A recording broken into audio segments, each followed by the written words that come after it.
Good morning, ladies and gentlemen, and welcome to the Metro Inc. 2025 third quarter results conference call. At this time, note that all participant lines are in the listen-only mode. Following the presentation, we will conduct a question-and-answer session.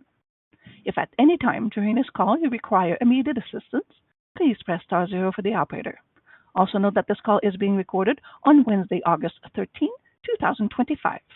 And I would like to turn the conference over to Sharon Kadosh, Director, Investor Relations and Corporate Finance. Please go ahead. Merci, Sylvie.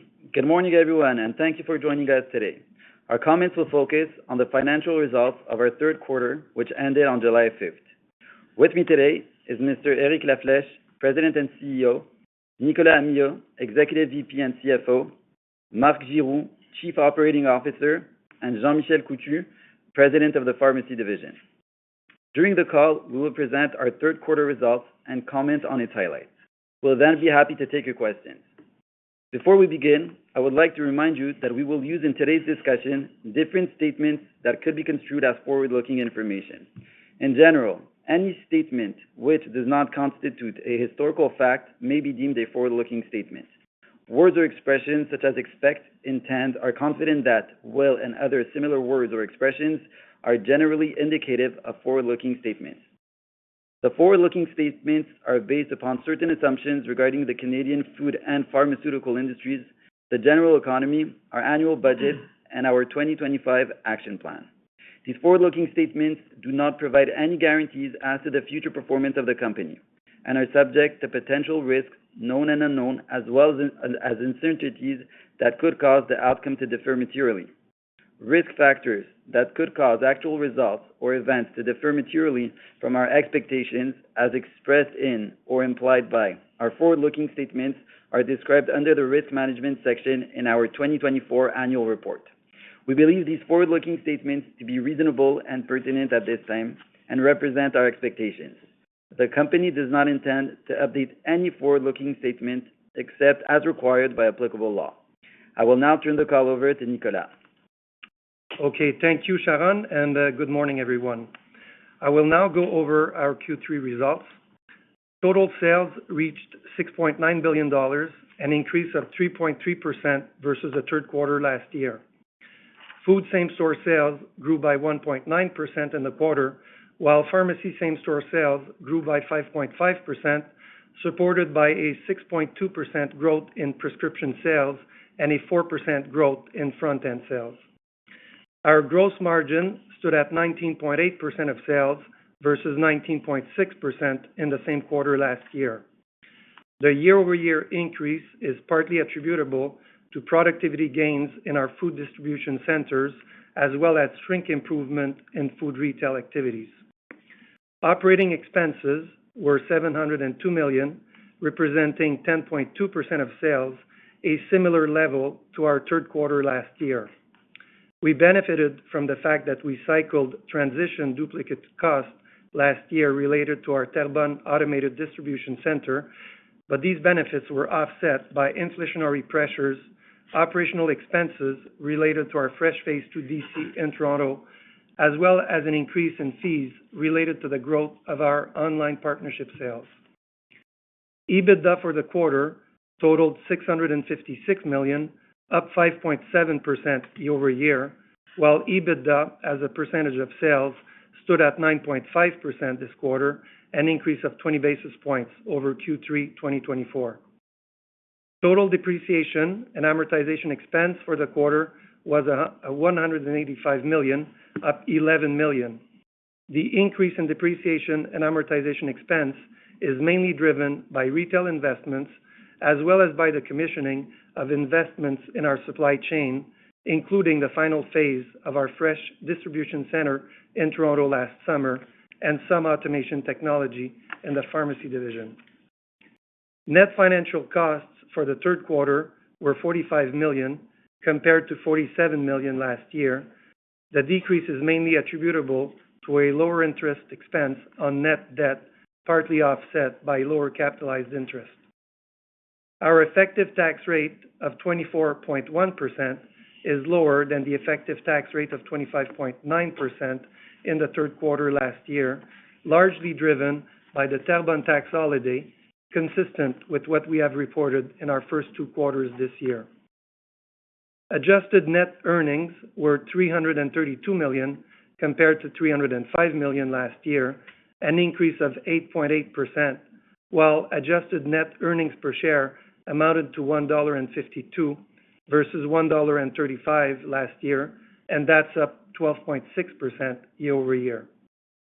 Our capital expenditures for the third quarter totaled 146 million, down 41 million versus last year. As expected, the lower CapEx level is mainly the result of the completion of our automated distribution centers.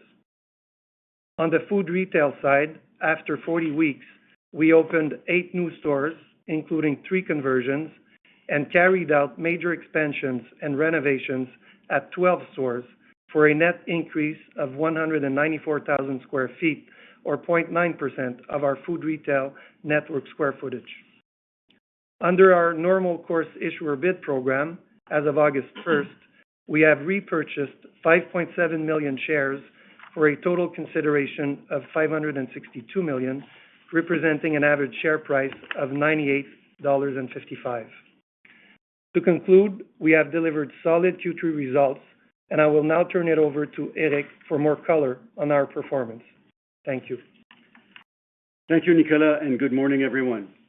We are pleased with our results in the third quarter as our teams continue to deliver on our customer promises, in particular good value with competitive everyday prices, effective promotional strategies, our full range of private label products, and our loyalty program.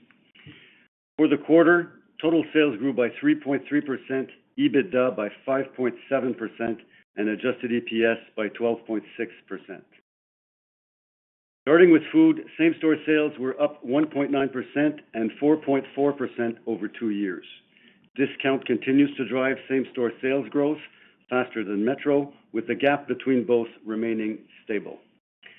Our internal food inflation, basket inflation was in line with the reported food CPI of 3.1%.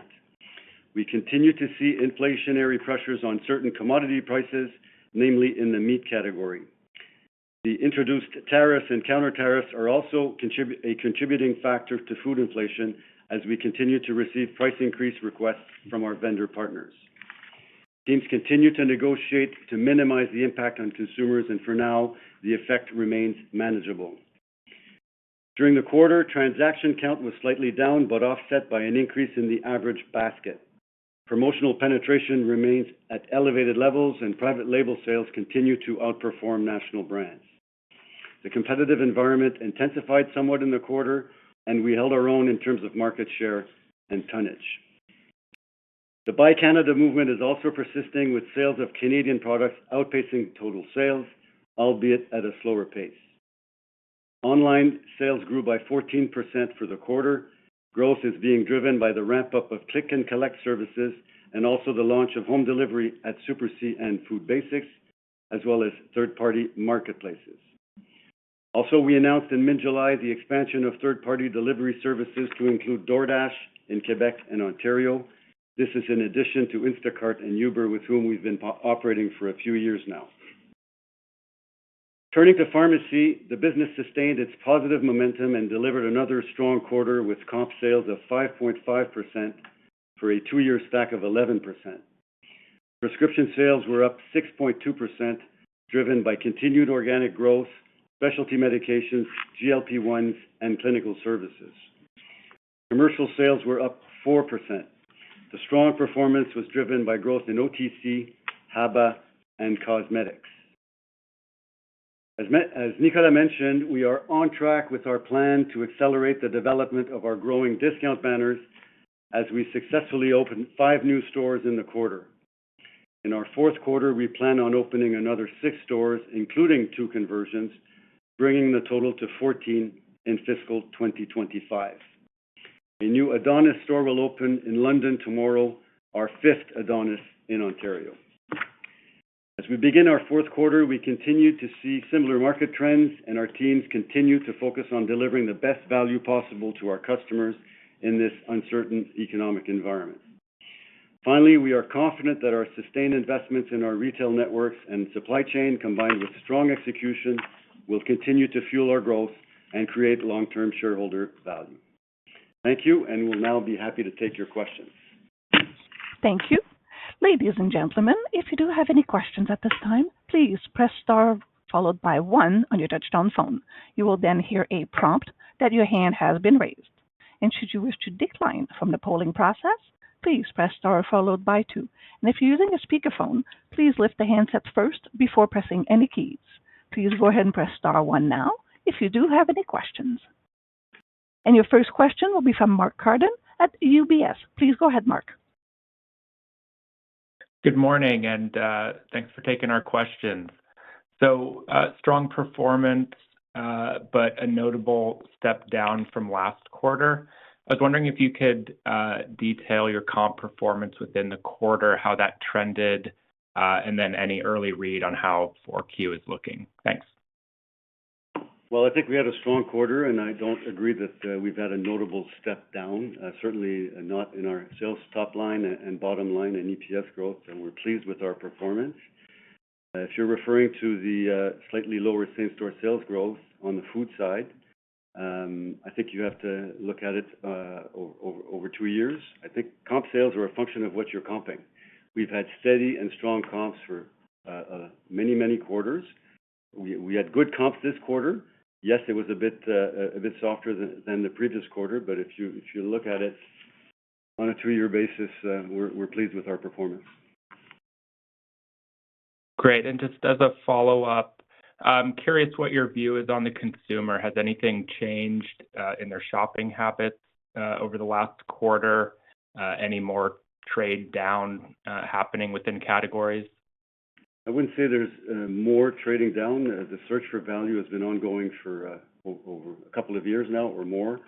So it's the same trends. I referred to it in my opening comments. People are searching for value. Promotional levels are high. Private label sales are high. So we're seeing pretty much the same picture on the consumer side. Some meat prices have, there's a strong inflation in the meat category, so we're seeing some adjustments. So called it maybe some trading down or higher promotional penetration in the meat category because our costs have gone up substantially on the meat side, and some retail prices are reflecting that. So that's what I would say. Thank you. Thanks so much. Next question will be from Tammy Chen at BMO Capital Markets. Please go ahead, Tammy. Hi, good morning. Thanks for the question. Eric, could you elaborate a bit more on your comment that you saw the competitive environment intensify somewhat in the quarter? Is this both your regions, provinces in the country? Is it coming from a certain few competitors or pretty broad? And I assume you're talking about like not just promo penetration, but specifically like promotional intensity. And is this a fairly meaningful step up in that? I don't want to spook anybody. We are operating in a competitive environment. It's always competitive. We noticed a bit of an uptick in promotional activity, openings of new stores, conversions. So there's been quite a bit of activity in the market out there in Q3. So that intensifies competition. So I think it's normal, or it's expected, I should say. We operate in a competitive environment. I think prices are rational, but it did intensify a bit in Q3. That's what I'd like to say. Is that clear, Tammy? I don't know if that answers your question. We're not identifying anybody. It's just at large, we noticed an uptick in the competitive intensity, promotional pricing due to market conditions. So it intensified somewhat a little bit in Q3. Yeah, I see what you mean. And are you able to talk a bit about your conventional banner? So I noticed you said, yes, discount is still up, driving the comp. But how's your conventional banners doing in your two regions? I think in Quebec you picked up some share, but I'm curious how it's doing in Ontario because I think there are some competitors that have been fairly aggressive rolling out this new discount square footage, particularly in Ontario. Thank you. So we're pleased with our conventional stores. Our Metro stores in both provinces are holding their own really well versus their conventional peers, as measured by Nielsen GDM Conventional. We're pleased with our performance in both markets, so we're holding our own. Clearly, there's been more growth in discount than in conventional over the past few years. That is continuing, albeit at a slower pace, but it's still continuing. So overall, I'm not saying our conventional stores are gaining market share, but relative to the competitive set of conventional stores, we're holding our own and pleased with our performance. Okay, thank you. That's it for me. Thank you. Next question will be from Irene Nattel at RBC Capital Markets. Please go ahead, Irene. Thanks, and good morning, everyone. Just switching gears a little bit, you noted, Eric, in your commentary that you're getting more price increase requests from vendors that are tariff related. Can you just talk a little bit about that? What the magnitude of price increases are? Efforts to offset and the like. Thank you. Yeah. So the number of price requests is similar. We're still in the normal environment, but those related to tariffs, they represent about 20% of the increases demands that we're receiving from vendors. There's about 3,000 SKUs right now that are affected by tariffs, that we've received increases and accepted increases related to tariffs. So we negotiate hard, and it has to be with the code number, and it has to be proven and all of that. So we're talking about high single digits or percentage are the asks. We don't necessarily finish there, but we negotiate as best we can to minimize the impact on our consumers in this environment where everybody's searching for value and everybody's more price sensitive. So we're working hard with our vendors to minimize that impact. The counter tariff started in March. Some suppliers waited to impose cost increases on us, but some of those have now started to flow in. On the HABA side, one large U.S. CPG company, we've started to see some price increases that we've had to take in this month in August. So we're seeing some of that. But like I said in my opening statement, it's manageable. We're still in line with CPI. CPI is around 3%. We'd like it to be 2%, but we're at 3% these days. Thanks, Eric. And in those categories where you are seeing the price increases, are you seeing an acceleration in, let's say, trade down to private label to the extent that it exists in those categories, and increased penetration? Or are you seeing consumers just kind of say, yeah, we're just going to switch out of these products, if possible? I don't have a specific example for you, but I think those increases contribute to the rise or the growth in sales for private label. It's a contributing factor, not the only one, but it certainly helps. The tariffs or the price increases related to tariffs that I just referred to have just on the HABA side more are very recent, so I can't really point to a change in consumer behavior there. On the food side, what we've seen since March, those products that have been affected, like we said before, we search for other suppliers in other countries just to minimize prices and maintain quality. So the consumer, we've been able to navigate and to provide value to our customers despite these tariffs. That's why I say it's been manageable. So hopefully it'll stay that way.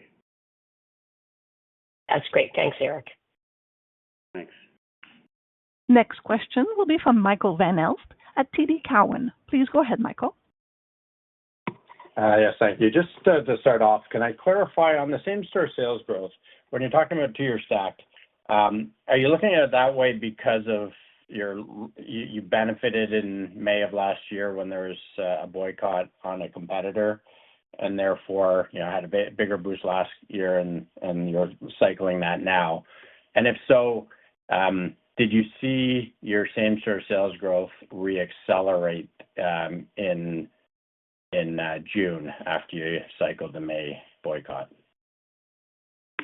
Well, this quote-unquote boycott may have helped us a little bit last year, so we had to comp that. That's one of the reasons I referred to the two-year number to give you a better picture.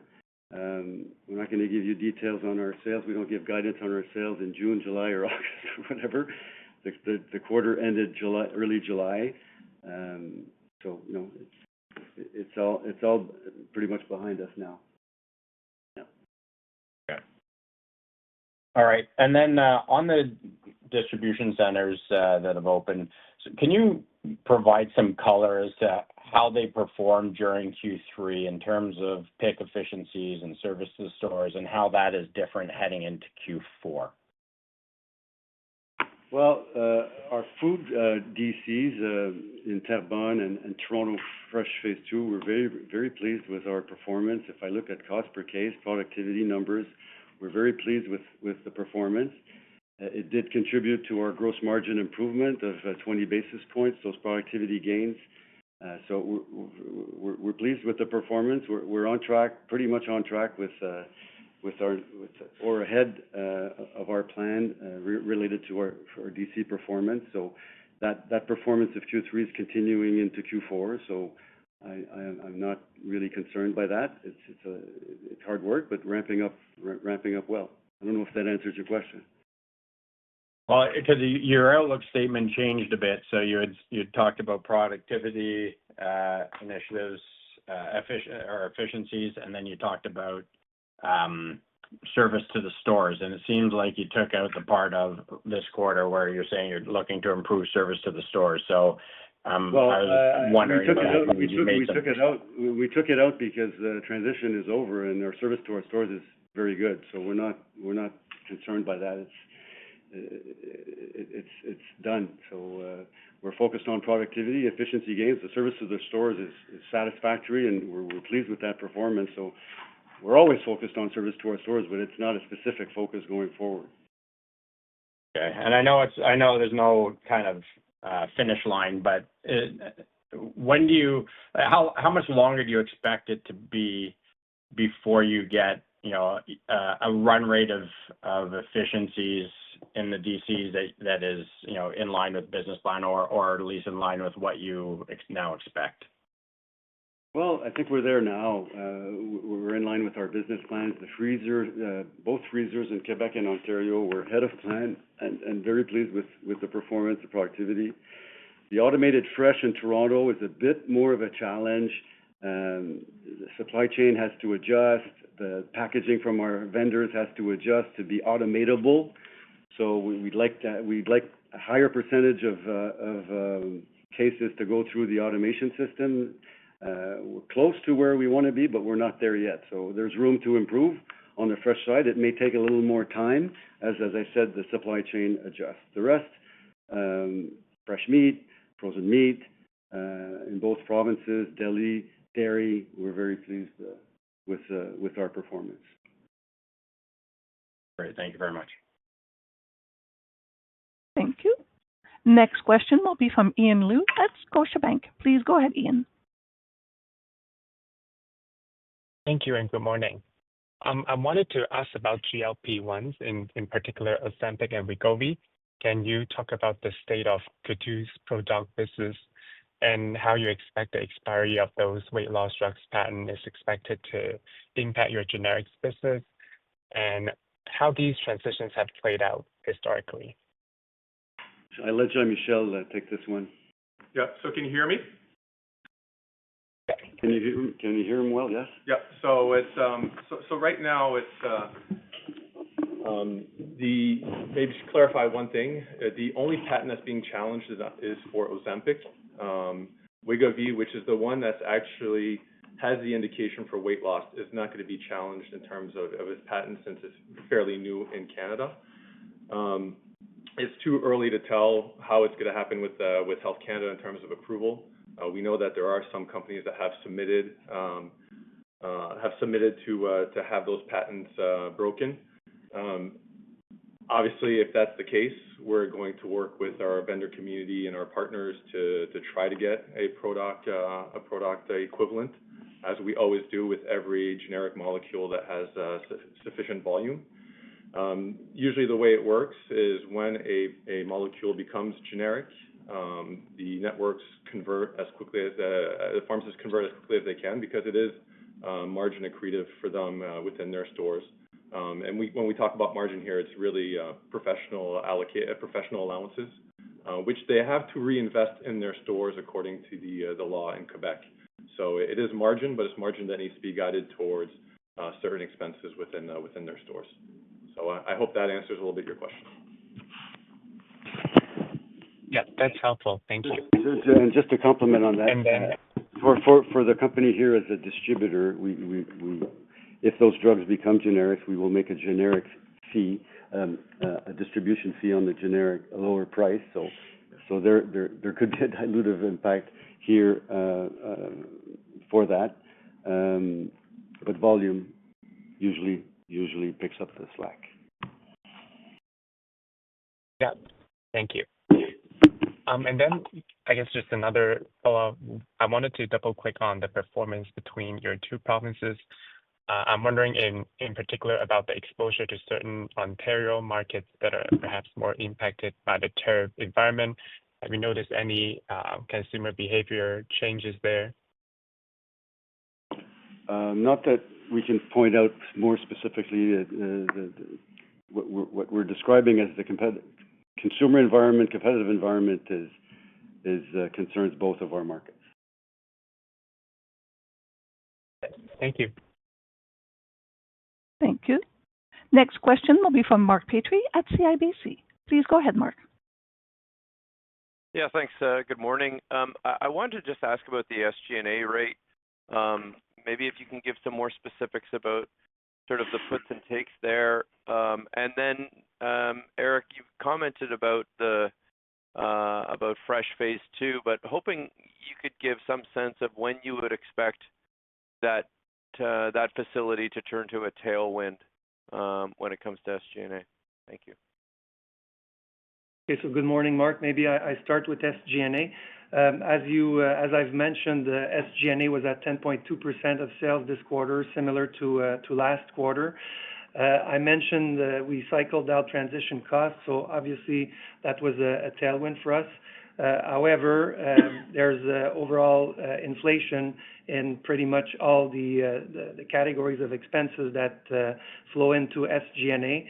And we're happy with the cost control performance we've had, but we have seen SG&A inflation pressures there for sure. Also, the commissioning of our distribution center, Fresh Phase 2 in Toronto last summer is now driving recurring expenses that are now in SG&A and that we are going to be incorporated going forward. And finally, I would say, as I mentioned, that the ongoing growth of the e-commerce business is driving fees to our partners in SG&A, and I guess nothing abnormal, but consistent with the growth in e-commerce sales. So overall, I would say happy with the performance on SG&A. And more specific to Fresh Phase 2, we're, like I said, we're on plan, we're on track with the ramp up that we expected. I said automation. We could automate if we could automate even if we can put through more products through the automation machine, it would be even better. Again, that takes time because it's a supply chain, it's a vendor adjustment. So it's generally a tailwind. We're pleased with the performance. We're reaching our objectives, and there's going to be room for more as the industry adjusts. So I don't know how I give you a clearer answer. Okay, fair enough. With specific to the online growth, is it fair to say that a lot of that is the growth is being driven by sort of short time frame delivery, third-party orders? And I guess, what's your latest thinking about your infrastructure and processes? I know that's been sort of a source of sort of, constant review, but any view to any alterations in that over the next, 12 to 18 months? Good morning, Mark. It's Mark here. As you know, we've gone to market with a multi-service model, meaning that we leverage third party, we leverage click and collect in our own infrastructure, and we do our own delivery. And to your first question, the growth on our own delivery has been as at the same level as third parties. So consumers, there's a mix of need in the market. Consumers are looking for quick delivery, but also planned delivery and click and collect. And all of these services have been growing at a steady rate. And as we look at the future of our platform, we will continue to go to market with multiple types of investment or platform through third-party marketplaces, click and collect, and our own delivery. And as you noticed in our comments, we just signed a new partnership with DoorDash, giving us a new channel to market through the DoorDash marketplace. So we're continuing in the same line as our strategy of the last few years. Okay, thanks for that. And one last one. As you look within Q3 and then in Q4 to date, and you think about the Buy Canadian trends, would you say that trend is stable, accelerating, or decelerating? It's decelerating somewhat. Consumers are still buying more Canadian, so we're seeing more growth on Canadian product than non-Canadian product, but it has decelerated slightly. Okay. Thanks for that. All the best. Thanks. Once again, ladies and gentlemen, if you do have any questions, please press star followed by 1 on your telephone keypad. And your next question will be from Vishal Shreedhar at National Bank. Please go ahead, Vishal. Hi, this is Anshul in for Vishal Shreedhar. Wanted to follow up on your duplicate costs related to the new DCs. From the last conference call, it was fair to say that you lapped peak duplicate costs in Q2 and Q3 last year. And is it fair to expect SG&A leverage going forward, notwithstanding heightened third-party partnership fees? So I would say that, so as you've mentioned, we lapsed duplicate cost in the third quarter, this quarter, Q2 last year. Going forward, we would not have that lapse.